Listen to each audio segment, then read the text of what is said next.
Press conference में हमारे राष्ट्रीय प्रवक्ता राजीव मिश्रा जी, पप्पू चौहान जी और उमेश साहनी जी, मधुकर आनंद जी और आप सभी हमारे इलेक्ट्रॉनिक प्रिंट मीडिया के सभी साथी भाई, आप सभी को बहुत बहुत धन्यवाद कि आज विशेष तौर पे आप लोग आए हैं।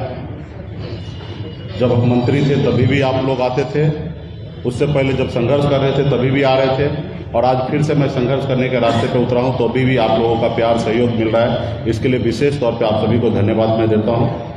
आज सबसे पहले मैं माननीय मुख्यमंत्री नीतीश कुमार जी और बिहार के 13 करोड़ जनता को मैं धन्यवाद देता हूँ और एनडीए के नेता को भी मैं धन्यवाद देता हूँ कि मुझे 16 महीना बिहार में जनता के लिए काम करने का मौका मिला है और उसमें मैंने अपने प्रयास से बहुत ही बेहतर काम करने का मैंने कोशिश किया और ये मैंने आप लोगों के सहयोग से हमने ये किया। इसके लिए विशेष तौर पे माननीय मुख्यमंत्री जी को मैं धन्यवाद देता हूँ।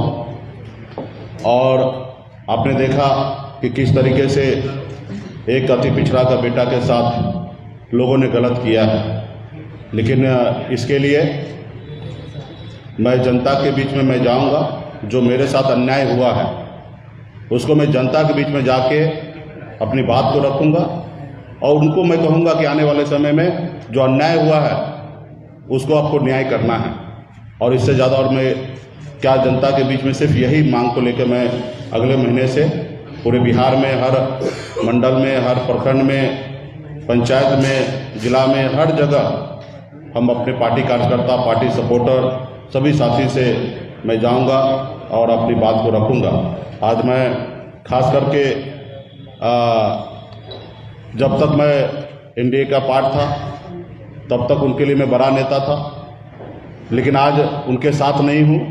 उन्होंने मेरे साथ जो गलत किया और उल्टा हमारे ऊपर आरोप लगा रहे हैं।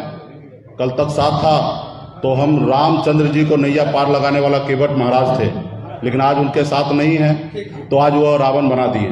तो मैं खास करके भारतीय जनता पार्टी के प्रदेश अध्यक्ष से मैं कहना चाहूँगा कि आप इस देश के और राज्य के बड़े पार्टी हैं और आप जो भी बात बोले वो सोच समझ के बोले, क्योंकि जनता उस बात को सुनते हैं। कोई आप छोटे मोटे पार्टी से नहीं हैं, बड़े पार्टी से हैं। तो जो भी बात रखना है सही से रखिए, ईमानदारी से रखिए और सही बात रखिए। जिस बात को आपको जानकारी नहीं है ऐसी बात को आपको रखना नहीं चाहिए, या उस बात को अच्छे तरीके से जानकारी ले लेना चाहिए, तब वो बात को रखना चाहिए। अभी उन्होंने 4-5 एलिगेशन मेरे पास लगाया है, वो एलिगेशन का मैं एक एक करके मैं आप लोगों को जवाब देना चाहूँगा। सबसे पहले उन्होंने कहा कि मछुआरा को नए सदस्य बनाने का मुकेश सहनी ने निर्णय लिया। मैंने सहकारिता विभाग जो मंत्रालय है वो हमारे अधीन नहीं है, वो बीजेपी के कोटे के मंत्री वहाँ पे क्या नाम है, सुभाष सिंह जी उस विभाग के मंत्री हैं। मेरा सिर्फ एक ही उद्देश्य था कि ज़्यादा से ज़्यादा मछुआरा सदस्य बने ताकि किसान सम्मान जो निधि है वो उस मछुआरा तक मिले। हमारा लक्ष्य था कि 50 लाख मछुआरा को सदस्य बनाए ताकि वो 6,000 रुपया सालाना जो मिलता है वो किसान मछुआरा भाई को भी मिले, क्योंकि जो किसान जमीन पे काम करता है उसी तरीके से मछुआरा भाई भी पानी में काम करता है, तो उसको ये सम्मान मिले। दूसरा, जून और जुलाई महीने में मछली मारने का, जिस समय में मछली अंडा देती है उस समय मछली नहीं मारा जाता। इसके लिए केंद्र सरकार और राज्य सरकार की तरफ से 3,000 रुपया प्रत्येक किसान को मिलता है। इसके लिए हमने चाहा कि ऑनलाइन सदस्य बना के और उसको आप 3,000 रुपया सालाना देने का काम करें। तो मेरा एक ही उद्देश्य था कि पूरे बिहार में 50 लाख से अधिक हमारे मछुआरा भाई है, उसको साल में 9,000 रुपया मिलेगा। इस उद्देश्य से हमने उनसे आग्रह किया था कि ऑनलाइन आप सदस्य बनाएं। उसके बावजूद भी उन्होंने हमसे बेगर पूछे, हमारे विभाग से बेगर पूछे हुए उन्होंने पोर्टल पे लॉन्च किया और कुछ उसमें तकनीकी खराबी रहने के कारण उसमें परंपरागत मछुआरा का शब्द उसको जोड़ना था। ये सारे काम उनको करना था, ना ही कि हमको करना था। उसके बावजूद भी रहा कि मत्स्यजीवी सहयोग समिति में वो सदस्य बन नहीं सकता है। सिर्फ ये किसान के लिए पोर्टल को हमने इस्तेमाल करना था कि सूची हमें नहीं चाहिए था। जहां तक रहा कि मत्स्यजीवी सहयोग समिति में सदस्य बनना, तो जब तक मत्स्यजीवी सहयोग समिति में जब तक सदस्य मंत्री और अध्यक्ष नहीं चाहेंगे तब तक एक भी व्यक्ति सदस्य नहीं बन सकता। ये हमारे 1935 के एक्ट में, संविधान में दिया हुआ कि ये नहीं करना। अगर ऐसा करना भी है तो जब तक विधानसभा में, जब तक वो कानून पे चर्चा नहीं होगा, उस एक्ट में बदलाव नहीं हो सकता, तब तक ऐसा करने का किसी के पास अधिकार नहीं है। तो बेवजह से हमारे ऊपर आरोप लगाए कि आपने गैर मछुआरों को घुसाने का काम किया। हमने एक भी गैर मछुआरों को घुसाने का काम नहीं किया और वो हो भी नहीं सकता है। ये भी जो भी हुआ इसका जवाबदेही खास करके सहकारिता विभाग के मंत्री देंगे, उनसे पूछना चाहिए। राहत उसी में उन्होंने कहा कि हमने मंत्री और अध्यक्ष पद में से एक पद को हमने खत्म कर रहे हैं। ये हम कर ही नहीं सकते। अगर इसमें कुछ भी बदलाव करना है तो सहकारिता विभाग के मंत्री जो है वही कर सकता है, और वो करेंगे भी तो कब करेंगे, जब विधानसभा पे इस पे चर्चा होगा कानून में, तो ही वो उसमें कर सकते हैं। ये हमारा कोई ऐसा निर्णय नहीं था कि ये करना है। हाँ, पिछली बार जब हम बैठक किए थे विभाग की समीक्षा पे, माननीय मुख्यमंत्री जी के नेतृत्व में हमने बैठक किया था। हमने सहकारिता विभाग के सचिव से हमने बात किया था कि पूरे बिहार में मछुआ सोसाइटी में लड़ाई है, ये लड़ाई कैसे खत्म होगा। उन्होंने हमें कहा कि यहाँ पे एक मंत्री और एक अध्यक्ष का पद है, दोनों आपस में 2 ग्रुप बना लेते, इसके कारण लड़ाई होता है, दोनों में से कोई एक को खत्म करना पड़ेगा, तब जाके ये सही होगा। तो हमने कहा कि आप पूरे बिहार में सर्वे कर लीजिए, उसके बाद आपको जो उचित लगे वो निर्णय कीजिए। और वो निर्णय लेने से पहले भी जब तक विधानसभा में चर्चा नहीं होगा तब तक नहीं होगा। तो ऐसे कोई निर्णय लिया नहीं गया और ऐसे कुछ भी हो भी नहीं सकता है। और ये करेंगे भी तो जब भी करेंगे तो सहकारिता विभाग के मंत्री के ही साइन पे होगा। तो ये कहीं ना कहीं पूरे बिहार के निषाद को गुमराह करने का काम कर रहे हैं। मेरे रहते हुए आप सबको पता है कि मैं अपने समाज के लिए, अपने हक अधिकार के लिए मैं लड़ाई लड़ रहा हूँ। आज आप सबको पता है कि मैं इस समाज के लिए, हक अधिकार के लिए मैं मंत्री पद, हम अपनी पार्टी को खत्म करने भी पड़ा, लोगों को करने का निर्णय लिया, वो भी उस पर भी मैं परवाह नहीं किया। 1% भी मैंने कहीं कंप्रोमाइज नहीं किया। मैंने अपने लोगों के साथ में रहा और आज वो लोग खत्म करने के बाद कहीं ना कहीं हम पे आरोप लगा रहे हैं। आज हमने 150 पीत पत्र मैंने अपने रीजन में, देश और दुनिया का पहला मंत्री मैं होऊंगा कि 3 महीने के अंदर में 150 पीत पत्र मैंने विभाग को लिखा कि मछुआरा समुदाय के हित के लिए, जैसे तालाब को अतिक्रमण हो चुका है, गैर मछुआरा है उसको निकाला जाए, तमाम ऐसे जो जहां पे सरकार के तरफ से गलतियां था उसको ठीक करने के लिए मैंने विभाग को लिखा है। तो ये हमने किया है। उसके बाद उन्होंने खर्च की बात किया उन्होंने, तो खर्च में आपको मैं बता दूं कि मैं हमेशा प्रयासरत रहा। 2 पत्र मैंने लिखा कि आप ज़्यादा से ज़्यादा जल्दी से जल्दी स्वीकृत कीजिए, पैसा खर्च नहीं हो रहा। और इसके लिए आप सबको पता है कि वित्त विभाग किनके पास है, बीजेपी के कोटे में है, वो पैसा रिलीज नहीं कर रहे हैं। हम लोग बहुत सारा योजना बना के भेज रहे हैं, उनके स्क्रीनिंग कमेटी से वो पास नहीं कर रहे हैं और वहाँ तक वो पैसा रिलीज नहीं कर रहे हैं, खर्चा नहीं कर रहे हैं, और वो हमारे ऊपर आरोप लगाए कि आप पैसा खर्च नहीं किए। आप सबको पता होगा कि हमने पिछले महीना एनडीए के जब बैठक था माननीय मुख्यमंत्री जी के समक्ष में, वहाँ पे हमने 127 विधायक के समक्ष में हमने वहाँ पे कहा कि हमारे विभाग में पैसा खर्च नहीं हो रहा है, 30% भी पैसा खर्च नहीं हुआ है, और इस तरीके से सरकार नहीं चलेगा और इस तरीके से हम मंत्री नहीं रहेंगे। अगर आपको चाहिए तो मेरा इस्तीफा ले लीजिए, लेकिन हम इस तरीके से विभाग नहीं चलाएंगे। जो काम 1 महीना पहले मैंने मुख्यमंत्री जी के सामने में, पूरे बिहार के जितने भी हमारे एनडीए के विधायक थे उनके सामने में मैंने मंत्री के सामने बात रखा, उस बात लेके हमें बोल रहे हैं कि आप पैसा नहीं खर्चा कर रहे। आप तो उल्टा, आपको पता होगा मत्स्य संपदा योजना के तहत हमें 1 साल में 125 करोड़ रुपया केंद्र सरकार से आना था, सिर्फ उसमें 20 करोड़ रुपया केंद्र सरकार से आया इस साल में। तो कहीं ना कहीं ये लोग पैसा नहीं दे रहे थे, इसलिए नहीं दे रहे थे कि ये पैसा मिलेगा, इस विभाग में मछुआरा का काम करेगा, मछुआरा के बीच में इनका फेस बनेगा, इमेज बनेगा, और कहीं ना कहीं इसके पीछे हमें भविष्य में घूमना पड़ेगा। तो इन्होंने एक साजिश के तहत विभाग में हमें काम करने का मौका नहीं दिया, खर्चा करने के लिए नहीं दिया। एक भी ऐसा योजना मैंने इसमें नहीं लाया है। जो नया बहुत सारा योजना स्वीकृत भी हुआ तो अगले साल उस पर काम होगा, 1 रुपया का खर्च नहीं हुआ, और हमारे पर आरोप लगा रहे भ्रष्टाचार था। तो आपके पास तो विभाग आ गया है, आज विभाग भी आपके एनडीए कोटा में और डिप्टी सीएम साहब के पास पहुंचा है। आप एक एक विभाग को जांच करके, और अब मीडिया के सामने में हम भी बैठेंगे, आप सामने में बात रखिएगा पूरे बिहार की जनता के बीच में, लेकिन गलत तरीके से आप लोग इस तरीके से बात रखना वो उचित नहीं है। उन्होंने कहा कि मैंने विभाग को 5 बार लेटर लिखा कि परंपरागत मछुआरा का सूची जारी करना है, तो उनको ये तो मेरे रीजन में हम जब से मंत्री बने तब से एक बार भी उन्होंने भेजने का काम नहीं किया, और भेजे भी होंगे तो मुझे जानकारी विभाग के लोगों ने नहीं दिया। आज मंत्रालय उनके पास है, जांच करा ले, और वो हमारे पास नहीं आया। अगर वो भेजे हैं तो ऐसे अधिकारी पे कार्रवाई करे कि मंत्री जी को क्यों नहीं बताया, और नहीं अगर भेजे हैं तो कहीं ना कहीं बिहार के जनता से उसको माफी मांगना चाहिए कि हम पूरे बिहार में झूठ बोल रहे हैं। ये तो मुझे पता है कि ये लोग बहुत हद तक पहुंचेंगे। ये लोग वो है कि गणेश जी को मूर्ति में भी दूध पिला देते हैं, तो इनके पास तंत्र मंत्र इस तरीके से है कि उनको पता था कि मुकेश सहनी को कमजोर नहीं कर सकते, खरीद नहीं सकते, इसको तोड़ नहीं सकते, तो आज वो पूरे बिहार में हमको बदनाम करने के लिए लगे हुए हैं। तो आज बिहार के निषाद को पता है कि मैं पूरे जिंदगी निषाद समाज के हक अधिकार के लिए मैं जी रहा हूँ।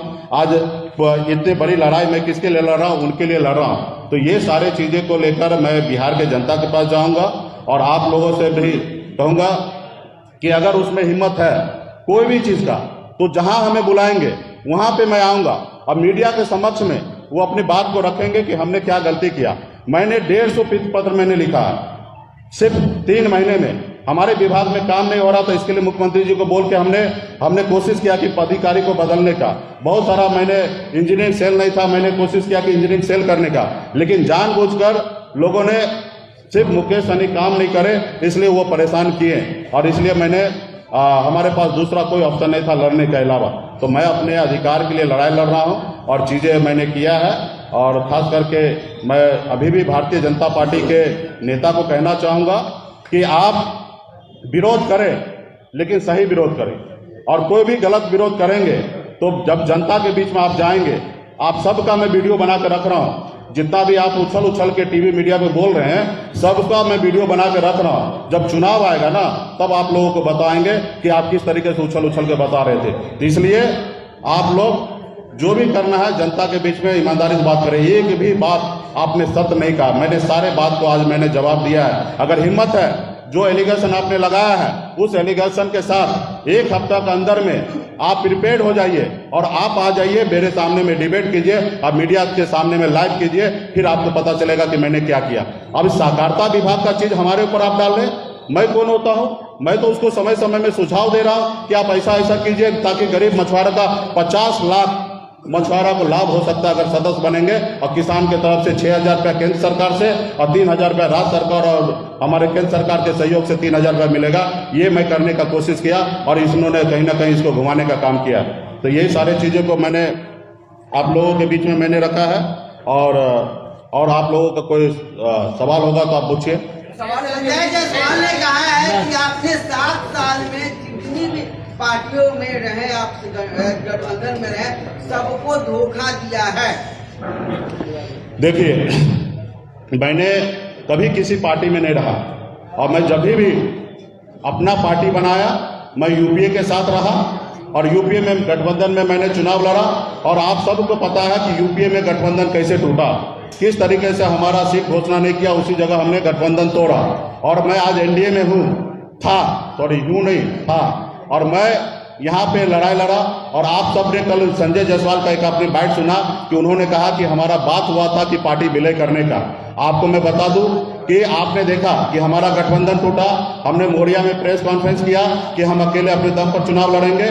दिल्ली से फोन आता है, मैं दिल्ली जाता हूँ, और 4 घंटे में डिसीजन होता है कि आप हमारे एनडीए का पार्ट बनिए और आपको हम इतना सीट देते हैं। तो वहां पे पार्टी विलय का कोई चर्चा ही नहीं है।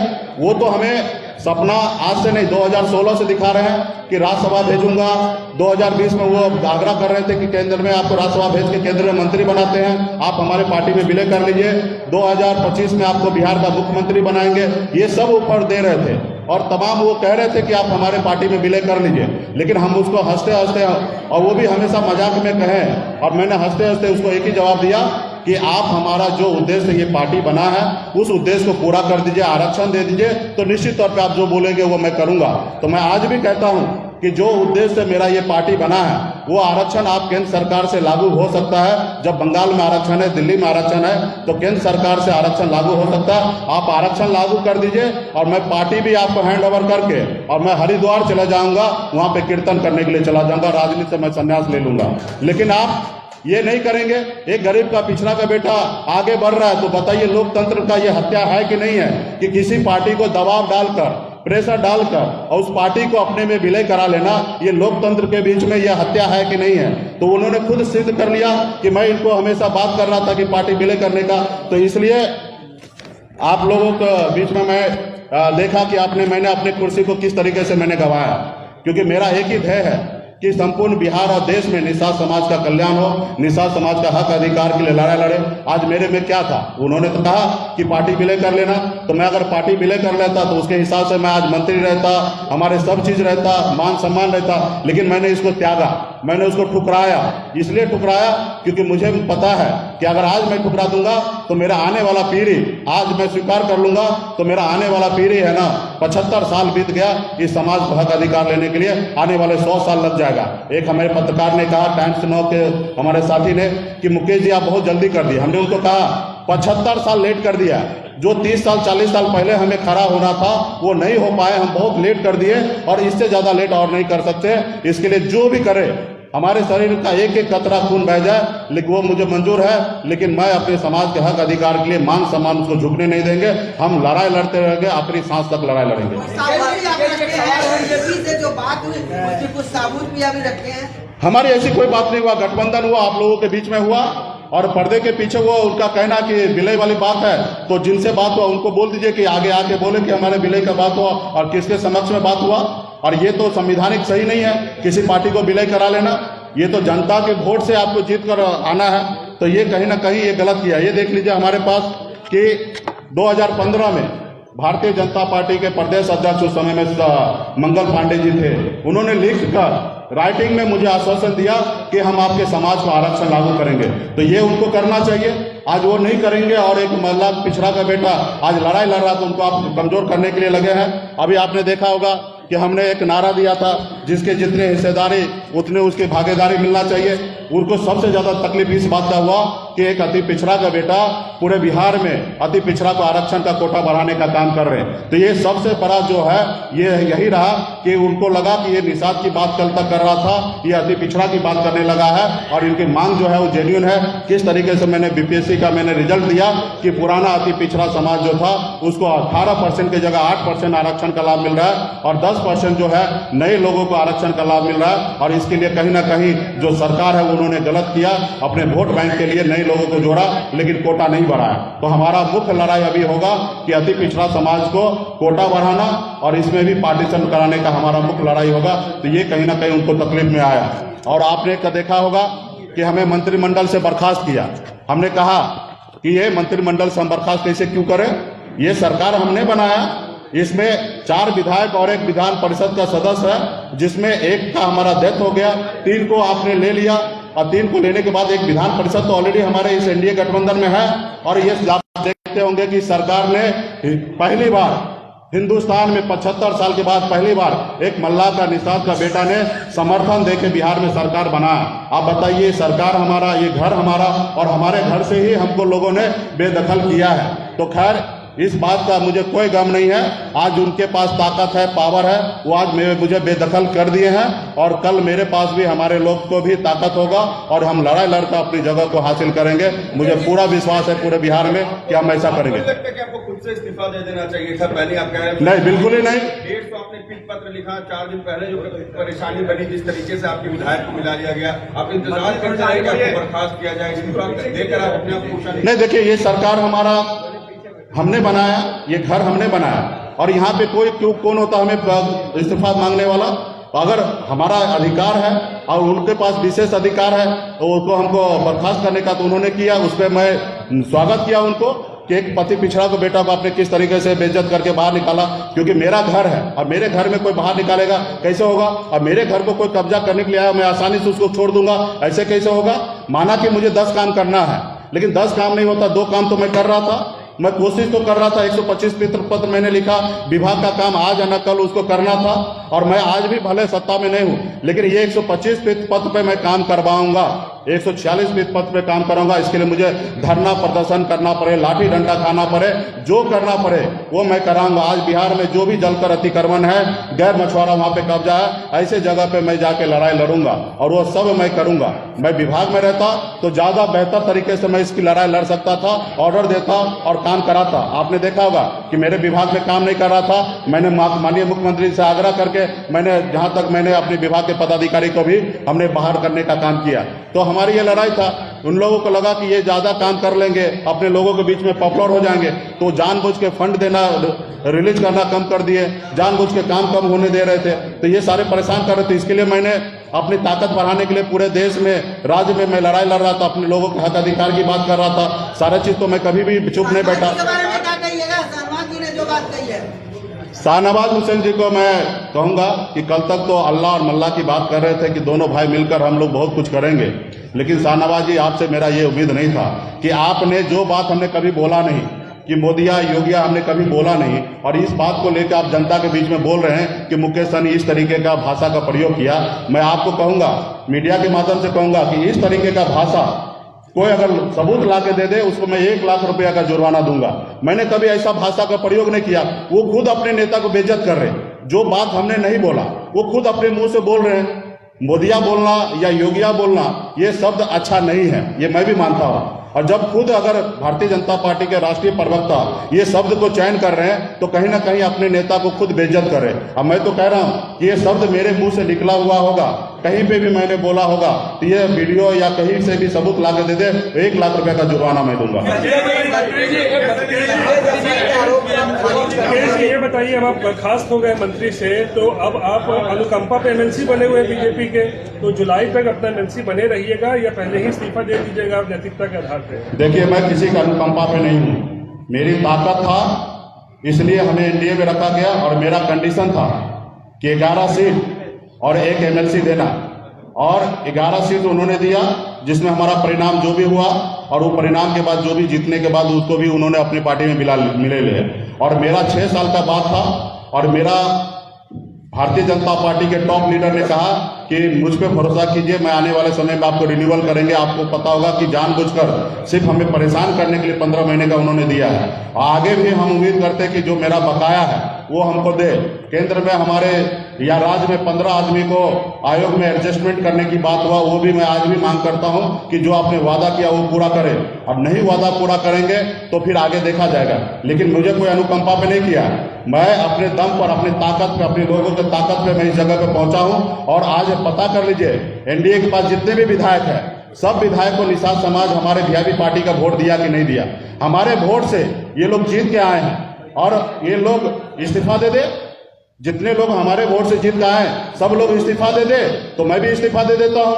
अगर वो लोग अपने अपने क्षेत्र में एक बैनर लगा दे, उसमें लिख दे कि अति पिछड़ा निषाद मल्ला का बेटा का वोट हमें नहीं मिला और अपने दम पर हम जीते हैं, जिसमें जो पूरे बिहार में 125 उनके पास विधायक है, वो लिख कर लगा देगा कि बैनर कि हम अपने दम पर जीत के आए हैं, उस रोज आप हमसे बोलिएगा, मैं उसी रोज इस्तीफा दे दूंगा। मंत्री जी, एक सवाल है, आप बोल रहे हैं कि बीजेपी नेताओं के आप वीडियो बनाकर रख रहे हैं और चुनाव आने पर जवाब दीजिएगा। इस बात की क्या गारंटी है कि 2024 या 25 में अगर चुनाव होता बीजेपी के साथ नहीं जाइएगा? आगे का क्या होगा वो तो बात की बात है। जो लोग गलत बयानबाजी कर रहे हैं उनको तो लंबा कर देंगे, आगे क्या होगा वो बात की बात है। जो लोग गलत बयानबाजी कर रहे हैं उसको लंबा करेंगे। उत्तर प्रदेश में जिस तरीके से आप चुनाव में चले नहीं, हम अपने, मैं अपने हक अधिकार के लिए लड़ाई लड़ूंगा। आज उनके पास पावर है, सब चीज है, वो जो कर सकता वो कर सकता। मैं सर कटा सकता हूं लेकिन सर नहीं झुकाऊंगा। मेरा जो एजेंडा है, मेरा जो लड़ाई है, अति पिछड़ा को आरक्षण बढ़ाना, निषाद को आरक्षण दिलाना, मैं उसके लिए संघर्ष करते रहूंगा, लेकिन मैं कभी किसी के सामने झुकूंगा नहीं। सर, आप आरोपों को खारिज कर रहे हैं संजय जायसवाल के, लेकिन जिस मल्ला समाज की आप बात कर रहे हैं उस मल्ला समाज के भी लोग आरोप लगा रहे हैं, मध्यस्थ जीवी समिति के मंत्री इस बात को कह रहे हैं कि आपने मनमानी की है, तो वो क्या फर्जी है? एक भी पूरे बिहार में कभी भी मेरे वजह से, मेरे निर्णय की वजह से पूरे बिहार में एक भी निषाद को, मछुआरा भाई को अगर कहीं पे दिक्कत होगा तो कभी भी आधी रात को हमारे पास आएंगे और फिर मुझे बताएंगे। ऐसे आरोप लगाने के लिए तो बहुत सारे एजेंट और दलाल को बीजेपी ने लेके आएगी या खड़ा करेंगे। एक भी आप लोग मीडिया से जुड़े हैं, एक भी सबूत के साथ कहीं अगर कोई दे आप उसको लिखिए, अब बताइए हमको, हमसे सवाल आगे कीजिएगा कि आपके निर्णय के कारण ये समाज को आपका नुकसान हुआ। आप बताइए कि मैं इस समाज के हक अधिकार के लिए मैं हर तरह का कुर्बानी देने के लिए बैठा हूँ, और मेरे रहते हुए मेरे समाज को कोई उंगली उठा दे, कोई उसके साथ नुकसान हो जाए, ये कभी होने दूंगा? उन्हीं के सहयोग से, उन्हीं के दम पर मैं यहाँ पे पहुँचा हूँ। तो ये मुझे भी पता है। लोग आरोप लगाने के लिए तो सीता माता के ऊपर भी आरोप लगा दिए, उन्हें भी अग्नि परीक्षा देना पड़ा, एक धोबी ने उनके ऊपर भी आरोप लगाया, तो मेरे ऊपर भी आरोप लगेंगे, लेकिन मैं हमेशा अग्नि परीक्षा को मैं देते हुए मैं आगे बढ़ने का काम करूंगा। बीजेपी ने फर्जी लोगों को लाया था सर, तो निश्चित तौर पे फर्जी लोगों को लाया और अपने पार्टी के लोगों को लाया।